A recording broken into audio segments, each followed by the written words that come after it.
Welcome back to another episode of Mike Reads. Tonight we'll be continuing in our series on Henry Hazlitt's Economics in One Lesson with Chapter 8, which is Spread the Work Schemes.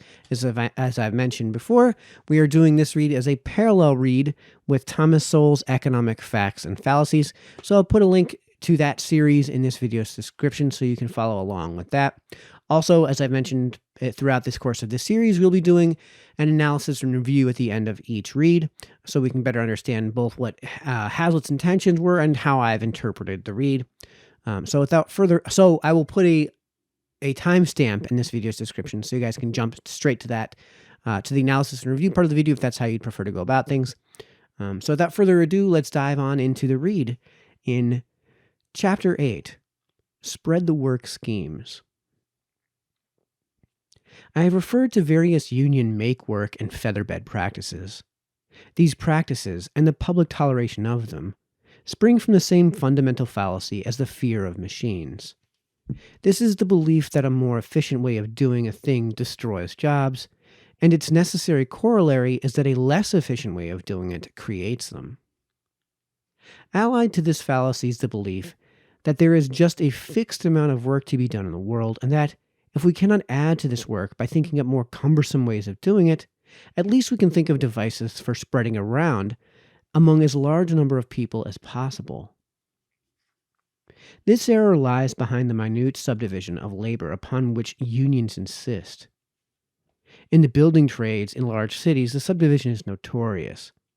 Bricklayers are not allowed to use stones for a chimney.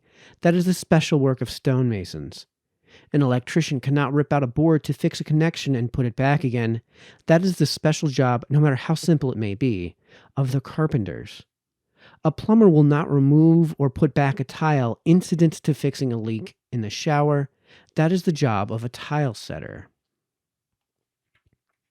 Furious quote-unquote jurisdictional strikes are fought among unions for the exclusive right to do certain types of borderline jobs. In a statement prepared by the American Railroads for the Attorney General's Committee on Administrative Procedure, the roads gave innumerable examples in which the National Railroad Adjustment Board had decided that, quote, each separate operation on the railroad, no matter how minute, such as talking over a telephone or spiking or unspiking a switch, is so far an exclusive property of a particular class of employee that if an employee of another class, in the course of his regular duties, performs such operations, he must not only be paid an extra day's wages for doing so, but at the same time the furloughed or unemployed members of the class held to be entitled to perform the operation must be paid a day's wages for not having been called upon to perform it. End quote. It is true that a few persons can profit at the expense of the rest of us from this minute arbitrary subdivision of labor, provided it happens in their case alone. But those who support it as a general practice fail to see that it always raises production costs, that it results on that balance in less work done and fewer goods produced. The householder who is forced to employ 2 men to do the work of one has, it is true, given employment to 1 extra man, but he has just that much less money left over to spend on something that would employ somebody else. Because his bathroom leak has been repaired at double what it should have cost, he decides not to buy the new sweater he wanted. Labor is no better off because a day's employment of an unneeded tile setter has meant a day's disemployment of a sweater knitter or machine handler. The householder, however, is worse off. Instead of having a repaired shower and a sweater, he has the shower and no sweater. And if we count the sweater as part of the national wealth, the country is short 1 sweater. This symbolizes the net result of the effort to make extra work by arbitrary subdivision of labor. But there are other schemes for quote-unquote spreading the work, often put forward by union spokesmen and legislators. The most frequent of these is the proposal to shorten the working week, usually by law. The belief that it would quote-unquote spread the work and quote-unquote give more jobs was one of the main reasons behind the inclusion of the penalty overtime provision in the existing federal wage hour law. The previous legislation in the states forbidding the employment of women or minors for more, say, than 48 hours a week, was based on the conviction that long hours were injurious to health and morale. Some of it was based on the belief that longer hours were harmful to efficiency. But the provision in federal law that an employer must pay a worker a 50% premium above his regular hourly rate of wages for all hours worked in any week above 40 was not based primarily on the belief that 45 hours a week, say, was injurious either to health or to efficiency. It was inserted partly in the hope of boosting the worker's weekly income, and partly in the hope that, by discouraging the employer from taking on anyone regularly for more than 40 hours a week, it would force him to employ additional workers instead. At the time of writing this, there are many schemes for quote-unquote averting unemployment by enacting a 30-hour week or a 4-day week. What is the actual effect of such plans, whether enforced by individual unions or by legislation? It will clarify the problem if we consider two cases. The first is a reduction in the standard working week from 40 hours to 30 without any change in the hourly rate of pay.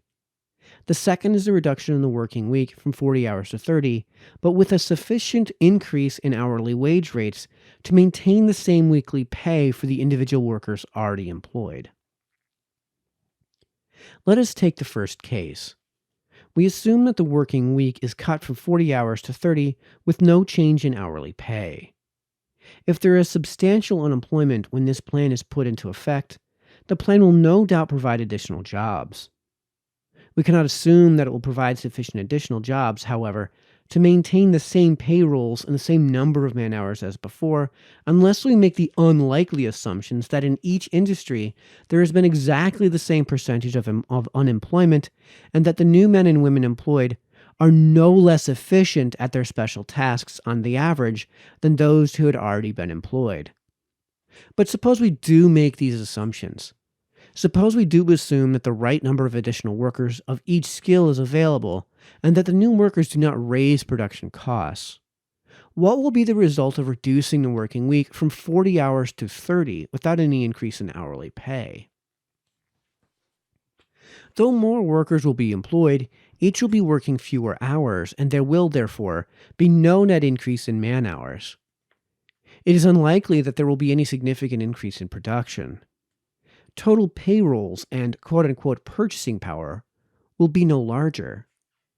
All that will have happened, even under the most favorable assumptions, which would seldom be realized, is that the workers previously employed will subsidize, in effect, the workers previously unemployed. For in order that the new workers will individually receive 3/4 as many dollars a week as the old workers used to receive, the old workers will themselves now individually receive only 3/4 as many dollars a week as previously. It is true that the old workers will now work fewer hours, but this purchase of more leisure at a high price is presumably not a decision they have made for its own sake.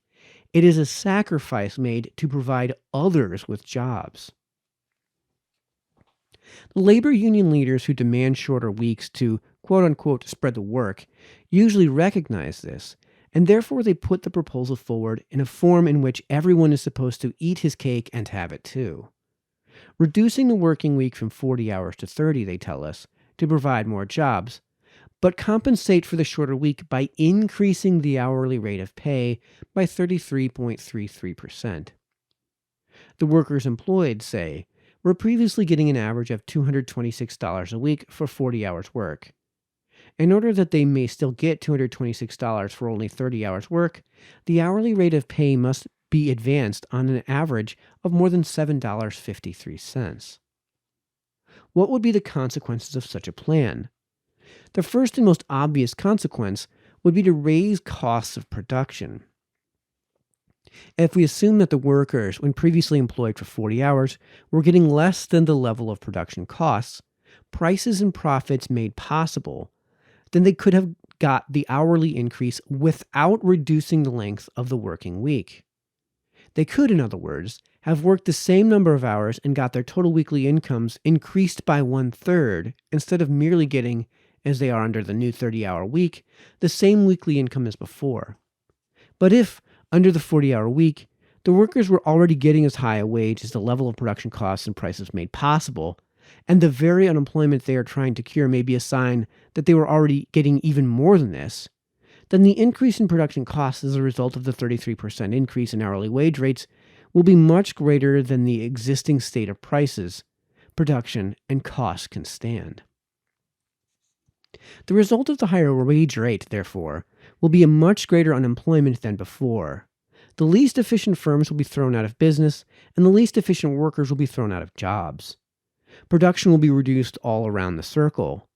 Higher production costs and scarcer supplies will tend to raise prices, so that workers can buy less with the same dollar wages. On the other hand, the increased unemployment will shrink demand and hence tend to lower prices. What ultimately happens to the prices of goods will depend upon what monetary policies are then followed. But if a policy of monetary inflation is pursued to enable prices to rise so that the increased hourly wages can be paid, this will merely be a disguised way of reducing real wage rates so that these will return, in terms of the amount of goods they can purchase, to the same real rate as before. The result would then be the same as if the working week had been reduced without an increase in hourly wage rates, and the results of that have already been discussed. The spread the work schemes, in brief, rest in the same sort of illusion that we have been considering. The people who support such schemes think only of the employment they might provide for particular persons or groups. They do not stop to consider what their whole effect would be on everybody. The spread the work schemes rest also, as we began by pointing out, on the false assumption that there is just a fixed amount of work to be done. There could be no greater fallacy. There is no limit to the amount of work to be done as long as any human need or wish that work could fill remains unsatisfied. In a modern exchange economy, the most work will be done when prices, costs, and wages are in the best relation with each other. What these relations are, we shall later consider. All right, that concludes the read for Chapter 8. Now on to the analysis and review. All right, welcome to the analysis and review part of the video. So this isn't going to be very long. In fact, this is going to be a very short analysis and review because there just really isn't much to say. It's just a repetition of the original lesson that came from the broken window fallacy, which he very succinctly makes on page 62 when he says in the case of when comparing. So if there's a situation where you've artificially forced a job that only takes one person to have two persons on it, let's say it's the setting of tile, labor is no better off because a day's employment of an unneeded tile setter has meant a day's disemployment of a sweater knitter or machine handler. The householder, however, is worse off. Instead of having a repaired shower and a sweater, he has the shower and no sweater. And if we count the sweater as part of the national wealth, the country is short one sweater. This we all know from Smith's lesson, as I mentioned 100 times now at this point, that it's axiomatically true that everyone is made better off when you have mutually consensual transactions. If you are forced to hire a second tile setter for a job of, say, repairing a single cracked tile, then obviously the cost of doing that is going to increase. And though you've created more work for that tile setter, whatever money that would have been spent on something else, this is what's called an opportunity cost, and it's almost never considered in a cost-benefit analysis or really any sort of analytics from an economic standpoint today. So it's pretty straightforward lesson, and the rest of it is basically just an extrapolation of the law of demand. So first things first, it is obvious, we know this from third grade when we learned how to multiply, that if you reduce the number of hours that somebody's going to work, then their pay at the end of the week is going to decline. And it's inconvenient, but get this, we eat based on a chronology, not based on the number of hours worked. So if there's 7 days in a week, there will always be 7 days in a week. That's 21 meals a week, no matter how many hours I work. If I only work 25 hours, at the end of the week, what matters is the dollar amount, again, at the end of the week and at the end of the year, and not nearly so much on any per hour respect. So The other thing that we know is that from this transaction, if an employer is forced to basically reduce his employees' working hours from, say, 40 to 30 hours, and this is a point he doesn't really bring up all that much. We already know this is a less preferable outcome. Again, this is axiomatically less preferable, as we know from Smith's lesson. And the reason is, of course, that both the employer and the employee would already prefer to be working, both the employer and the employee, already prefer that the employee be working for this particular employee at 40 hours a week. And so in both cases, both are made worse off. I would rather be working 40 hours than 30 hours. We already know this is true, axiomatically and self-evidently true. So for you to reduce my hours is something I would less prefer to do. And for you to, from the employer's perspective, I obviously want Mike. And in this case, since I don't have Mike, instead of Mike, I'm getting Mike for 30 hours and John for 10. And I'd prefer not to have John. I want Mike for those 10 hours.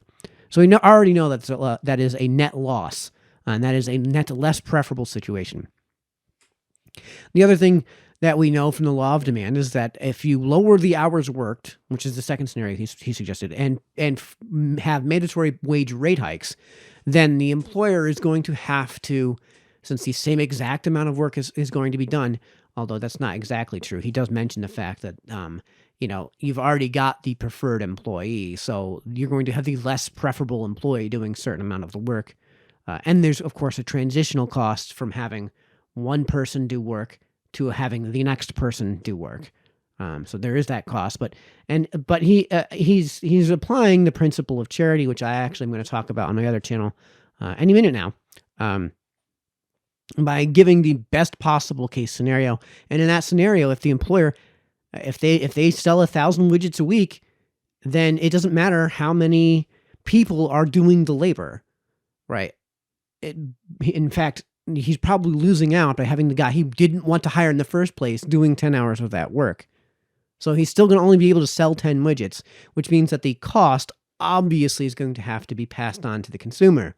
And as we know, as prices increase, quantity of demand decreases. And what does that mean? That means that the only companies that are going to be able to survive the fact that they're now selling fewer widgets and returning less net income are going to be a handful of companies who are able to do this unbelievably efficiently. So your fringe companies are going to just go out of business. And what this ends up doing is, because there are fewer companies making the widgets, since there is a lower quantity of demand for the widgets, the total amount of labor that is in demand is, of course, going to then decline.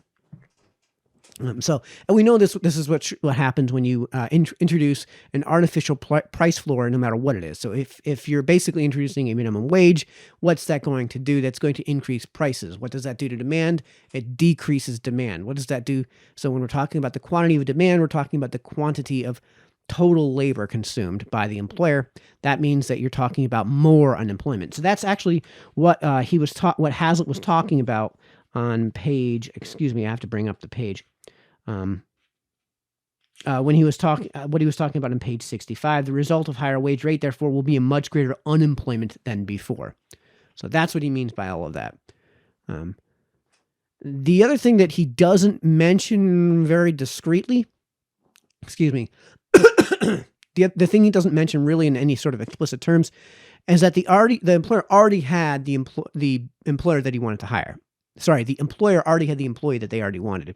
So what you're going to wind up getting is the Walmart approach. So if the best employees still don't get the 40 hours, they wind up getting reduced to 30 hours. This is what happens with overtime time laws. If you have to reduce the best employees' hours, then that's what you're going to do. So if you have a rule that says, say, you have to provide health insurance as a benefit to your employees if they work more than 32 hours. Guess what everyone's hours just guess what happened to everyone's hours? Down the tubes. So if I was working 40 hours a week at Walmart and enjoying working 40 hours a week, I'm now working 31 hours a week. And again, this is the Walmart approach to how this is going to work out. Which means the other thing that's not being considered here too is that in that event, you're exposing the customers and the client base to at least the labor of the less desirable employee. This is true of teachers as well. So if you have a lot of students, so if you reduce class sizes, for example, what you wind up doing is forcing yourself to hire and expose those other students to what is effectively lesser teachers. So if you have 4 teachers, and if you increase the class, let's say you reduce the class sizes enough such that you need a 5th teacher, then axiomatically that 5th teacher is going to be worse than those 4 teachers you already had. Because presumably, if that teacher was better than the 4th best teacher, we would have already employed the 5th best teacher, teacher number 5, and teacher number 4 would be without a job, or at least not working there. So in this case, not only are you getting a more expensive, effective product, which is the labor or the widget or the service provided, you're getting a crappier product. So this is what happens. This is something I've talked about in my series on interference. I'll put a link to that in this video's description as well. And 2 and 3, the thing I just mentioned about that you're not going to get the employees that you want, and the fact that prices are going to increase. This is always going to result in a downstream inflation of prices. So as you know, there is a CPI, and it's always been positive. It doesn't have to always be positive. We've seen things like televisions have their price in absolute terms, so not even the real price, but their price in absolute terms, the nominal price, decline over time. So this is something I brought up again in that series on interference, and is the source. This interference with mutually consensual transactions is the source of inflation. So again, I'll put a link to that in this video's description. The prescription that he's going to talk more about this. The last thing I want to bring up is that the prescription that is implied here is on page 66.